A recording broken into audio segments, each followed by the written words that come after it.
case of Wonderlands, proper melee weapons have been introduced for the first time in the Borderlands franchise, and they are not good. Well, I'm sure if you make a full build dedicated to only melee, they can probably be pretty good, but when you're just playing through the game trying to beat the story, they're a bit shite. Since this is the first time proper melee weapons have been in a Borderlands game, I'm sure we are all being kept awake at night wondering, can you beat Wonderlands with only melee weapons? The idea of even attempting that sounds torturous, so naturally, I have to try it. But first, we need some rules. The first rule is obvious. I can only use melee weapons. I can't use guns or spells. The second rule is I can only use my action skill in emergencies, such as when an enemy is in an area I can't reach because it's too high or something like that. Except the From the Shadows action skill, I can use that anytime since it just makes me do more crits. And lastly, the game needs to be beaten on the hardest difficulty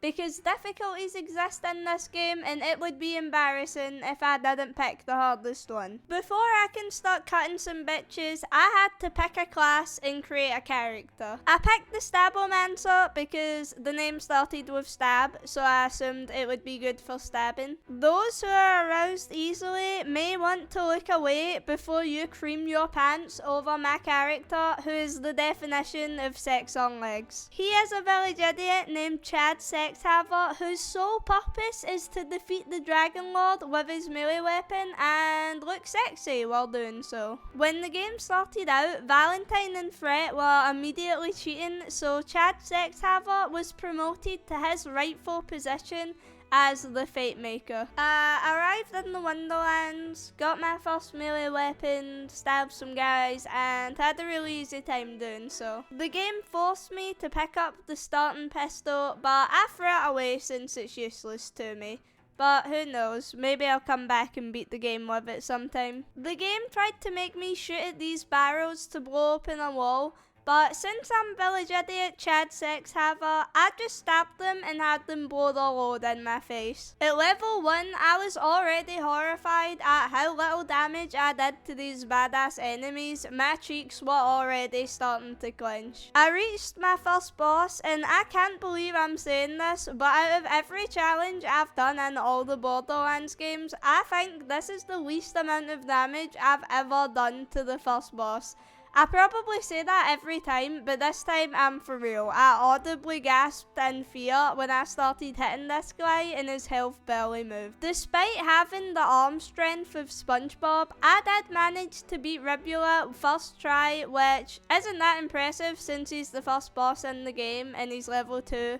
But I did it and I'm proud of myself. Killing that guy turned out to be kinda pointless though, because he succeeded in freeing the Dragon Lord, which I don't think I mentioned, but that's what that guy was doing. The Dragon Lord told me that I was the strongest and sexiest person he's ever seen in his life before he poofed away. I had to head into the city and let everyone know I've fucked everything up already and allowed the Dragon Lord to be freed, but they already knew that since the city was being attacked by all of his skeletons. I took my first of many deaths while fighting the undead. Then I met Paladin Mike, who was confused about the skeletons coming out of nowhere, but I let him know it was the Dragon Lord, who I don't know how he got free because it certainly wasn't anything to do with me, that's for damn sure. I thought the challenge was ruined already when I had to hit this target to catapult myself over to the other side. But thankfully this is a game and the rules of physics don't really work the same as in our world, so I was able to just stand right next to the target and stab it to get myself over to the other side. I was a major liability while defending the city gates since Paladin Mike spent his entire time reviving me due to my lack of ability to stay alive for longer than a few seconds. But that's okay because teamwork makes the dream work, baby. And we were able to fight them all off in an undisclosed but embarrassingly long amount of time and get ourselves into the city, which wasn't okay, and our time defending the gates was pointless because the city was being ravaged by skeletons anyway. I continued to be a huge burden to Paladin Mike, needing revived the entire way through the city until we were able to fight everything off. Everyone celebrated how awesome I am and how easily I defeated all of those enemies, barely even getting a scratch on me, and they named me the hero of Brighthoof. I met the queen, who wasn't quite ready to bask in my glory just yet since the Dragon Lord was still alive, so she sent me on a quest to retrieve the Sword of Souls so we can kill his ass. While on my way to retrieve the Sword of Souls, I had to kill this zombie who was a pussy standing on the other side of the fence where I couldn't quite reach her with my sword, so I did have to use my spinny sword action skill to be able to kill her, which hurt my soul a little bit, but since it's technically melee, I'm gonna let it slide. I had an easy time fighting through all the enemies on my way to the Sword of Souls. Even when I had to fight Zomboss multiple times, I took them down a lot easier than I did the badass enemies I was fighting earlier. I even had an easy time fighting Zomboss when they were an actual boss. I retrieved the Sword of Souls, which you would think would be game changing to someone doing a melee only run of the game, but it's not, because you don't even get to use it apart from this one time when I got to suck the soul of Zomboss into it, which was a shame because despite trying to kill me, they were making a lot of suggestive comments, so I feel like we could have had something special there, but oh well. We returned to Brighthoof and the entire city had a party in the streets and worshipped my totally normal sized nose on all of the statues the queen made of me. For all my hard work, the queen wanted to make me a knight, but during my ceremony, the Dragon Lord dropped in from the sky and cut off the queen's head. It is also sad that he killed the queen, who was a horse, and animal deaths are always way more sad than people deaths. But come on, I was gonna be a knight. Now that the Dragon Lord has the Sword of Souls, he's gonna kill everyone in the Wonderlands. But before dealing with that, although it does seem like a really important and time-sensitive thing, I did feel like sorting out getting myself some sort of title was a bit higher on the priority list. Paladin Mike anointed me Squire of the Realm, which was a bit shite.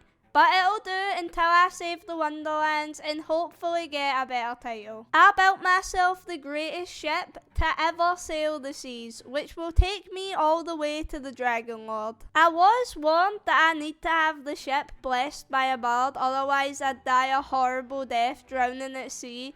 But I never believed in any of that make-believe conspiracy mumbo-jumbo bullshit, and I'm definitely not gonna start now, especially when my life is being threatened by some guy who's planning on using a magical sword to suck out all of our souls. Fuck that, I'm gonna sail over there right now and take down that bastard. Anyway, due to completely unrelated circumstances, I died a horrible death drowning at sea after my ship just randomly started sinking. And listen, it had nothing to do with me not getting the fucking thing blessed, alright? So just shut your whore mouth. I decided it was best to get a bard to bless my ship, just to put everyone else's mind at ease. So I headed to the Weep Wild Dankness to find a bard. My arms were so weak, it took about 1,000,000 swings just to kill a mushroom, so that had my ass cheeks clenching a bit, but you know what, it's an interesting experience. I bet not a lot of people can say that they got the ass beat by a mushroom. And if you thought getting my ass whooped by a mushroom was embarrassing, wait until you hear about the time I got beat up by that pervert the Tooth Fairy. Seeing how much damage I dealt to him filled me with so much dread for what the rest of the game was gonna be like. I eventually managed to kill the cheapskate and got my payback for him only paying paying me 50p per tooth when I was a kid. I met with the bard, and before coming back to bless my ship, he wanted me to kill skeletons while he played his magic lute to save the forest. So we did that, and it was surprisingly not that difficult. I feel like the skeleton enemies always seem to be a lot weaker than everything else in the game.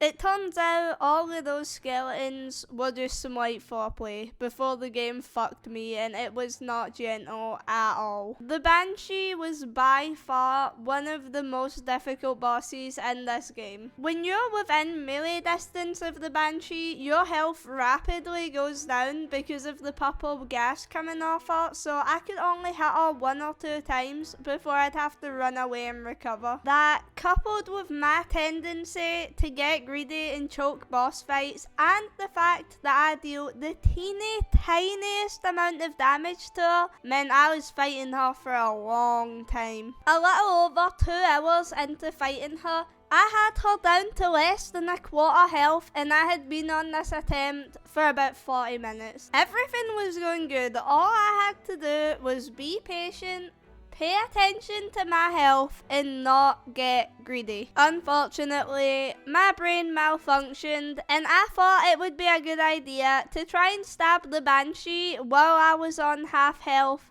so I died. An hour later, I found myself in the same position, and thankfully managed to hold myself together, killing the Banshee and saving the forest and the Fairy Punch Father. The Fairy Punch Father fixed the bard's magic lute, and it was finally time to bless my ship. We had a sing-song in the name of unity and friendship, but things got a bit out of hand, and instead of blessing my ship, the bard blew up the ocean. This is fine. It is a bit of an inconvenience, since now I need to walk to the Dragon Lord instead of sailing, and this is a time-sensitive thing, but you know what? Blowing up the ocean seemed to have been a dream Tog had for a long time, and I respect him for making it happen. I unlocked my secondary class, and I decided to go with the Berserker because the action skills seemed to be melee related, so I assumed they'd probably have some melee related skills. While making my way to the Dragon Lord's pyramid, I was informed by this pirate that my way was blocked by another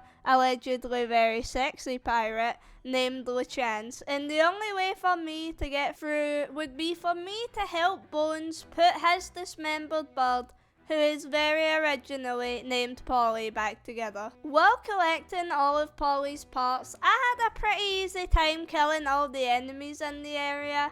Even though it took forever and I dealt barely any damage to a lot of them, I stuck to using the melee weapons that heal a certain percentage of my health every time I hit something, so staying alive wasn't much of an issue. Apart from this one time, when I was viciously torn apart by sharks, which you'd think would no longer be an issue now that the ocean is gone, but that didn't stop them at all. To get the last Polly part, I had to murder Moby Dick, who is a shark now, and surprisingly weak, so I had no trouble doing that. I put Polly back together.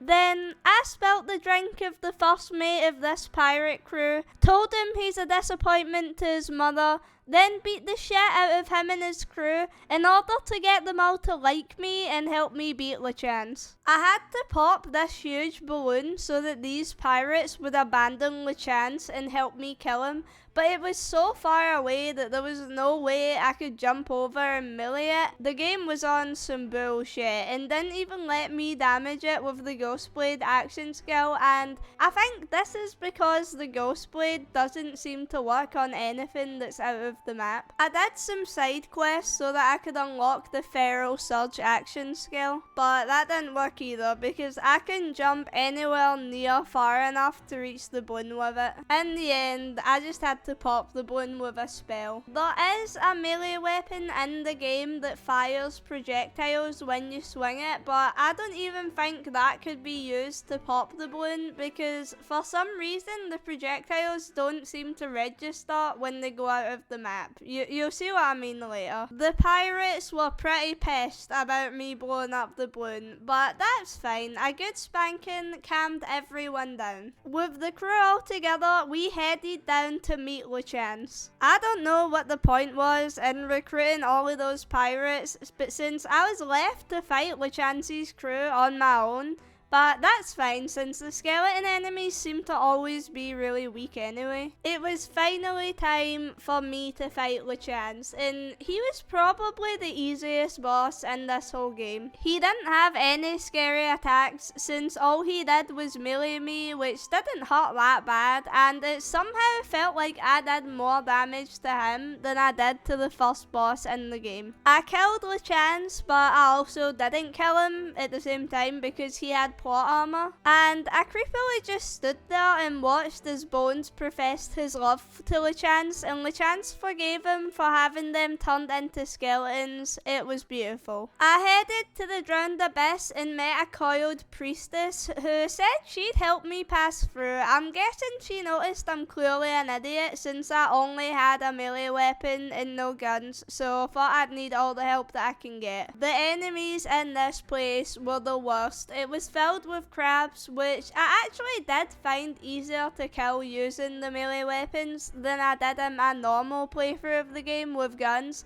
but that doesn't change that I hate them. I spent most of my time here dead, which I probably deserved since I was trying to do it under level. Too stubborn to turn back and do side quests, the coiled enemies ran a train on me for an undisclosed but lengthy amount of time. I eventually did go and do some side quests, but it's not because I was weak, okay? I just thought the side quests would be fun. Now that I was level 22, the coiled enemies were no longer an issue and I could continue on with my pilgrimage. I gave a magical firefish sacrifice for reasons I didn't fully pick up on, if I'm honest. I had to use my Ghostblade action skill to kill these flying bastards because the fire spirit wouldn't let me continue with the quest if I didn't. I met up with the priestess again for something. This whole part has just been in one ear and out the other, I'm sorry. But anyway, all her sisters attacked me, but I beat the shit out of all of them because I can do that now since I'm also level 22. My combat skills made the priestess very aroused, which it doesn't surprise me because I have that effect on everyone. But tragically, things got a bit too heated and she spontaneously combusted. It was time to face Drill, the evil god of the deep, and holy fuck, this game does not like melee at all. Drill is surrounded by this corrupted water that rapidly deletes your health anytime you even dip a toe in it. And in order to melee him, you need to go in it. And when I'm standing on the ground trying to regen my health, I'm being non-stop beat up by coiled bitches and having constant shit thrown at me by Drill. This was really hard. Like, family vlogging channel husbands sliding into the DMs of women who aren't their wives levels of hard. After a long struggle, I finally got rid of all of his health, but that wasn't anything to celebrate over because he just got it all back with a shield this time. A shield that refills all the time and takes forever for me to chip away because of the murder water. It was pretty much impossible for me to do any health damage to him because anytime I got his shield down, I had to get out of the murder water, and while trying to get my health back so I could go back in, he'd just get a big chunk of his shield back. After repeating that cycle a countless number of times, I eventually accepted I was gonna have to go about this part a different way. I started using my Ghostblade to get his shield down. Then, when he didn't have his shield, I'd jump in the murder water and cut his ass. And I just repeated this cycle of using the Ghostblade every time his shield came back until I eventually stabbed all his health away. He got all his health and shield back again, but this time he didn't regen the shield back, so I didn't need the Ghostblade anymore and managed to finish him off pretty easily on this part. While trying to find my way over this huge wall to get to the pyramid, I ran into the bastard.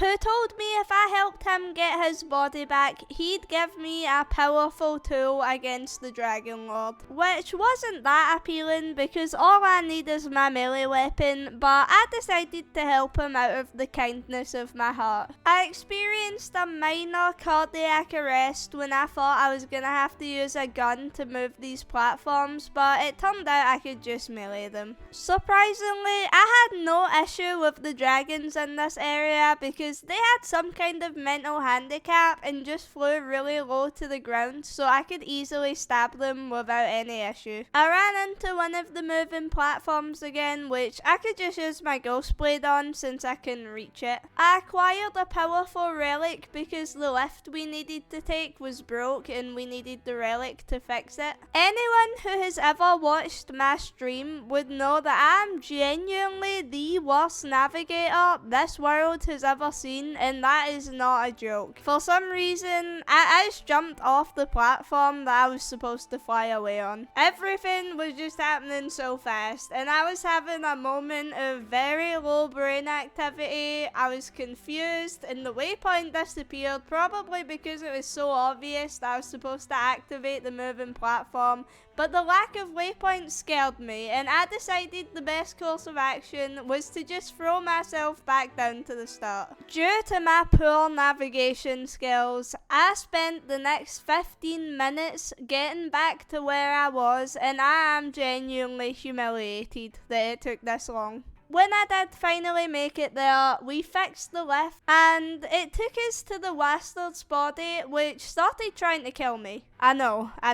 I've said this about every boss that was easy, and you're probably sick of hearing it, but this was the easiest boss in the whole game. I swear I'm for real this time. I promise I won't say it anymore.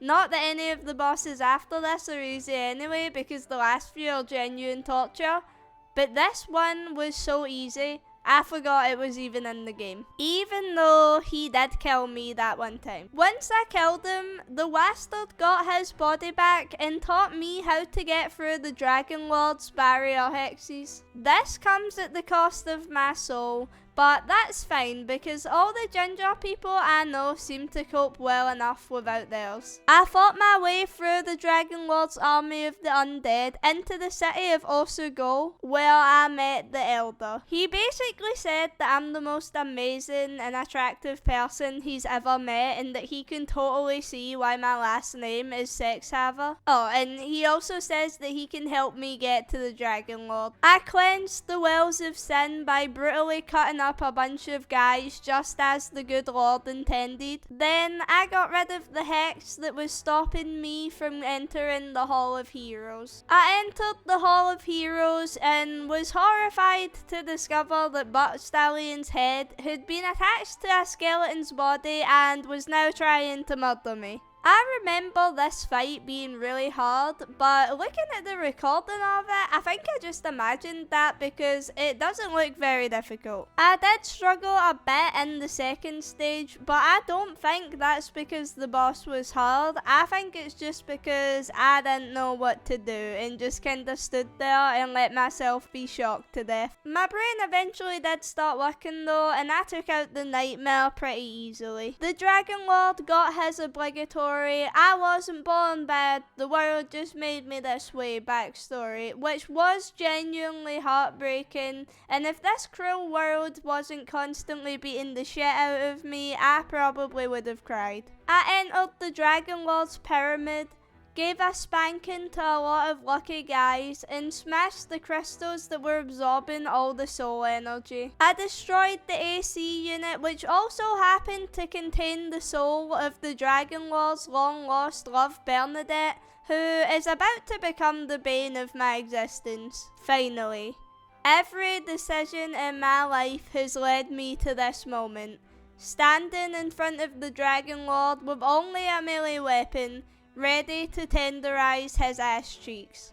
or have mine tenderized, because at the time I didn't know how this was gonna go. The fight started out extremely well. I was dealing a good amount of damage. I had to use my ghost blade to kill these dragon things because they were a bunch of bastards that flew slightly too high for me to hit them. I was lured into a false sense of security when I beat the first stage of the Dragon Lord extremely easily, but it all went downhill from here. You're probably asking, why am I not destroying the crystals to make the ground not corrupted instead of fighting for my life on this tiny bit of safe ground? The reason is I am dumb and didn't realize that I could do that. Thankfully, the game's a sweetheart and sorted that out for my little dumbass after I was murdered. The minor gaming skills I once had completely disappeared as I was continuously whooped by the Dragon Lord without putting up any kind of fight. When I finally pulled myself together and took out the Dragon Lord's armor health bar,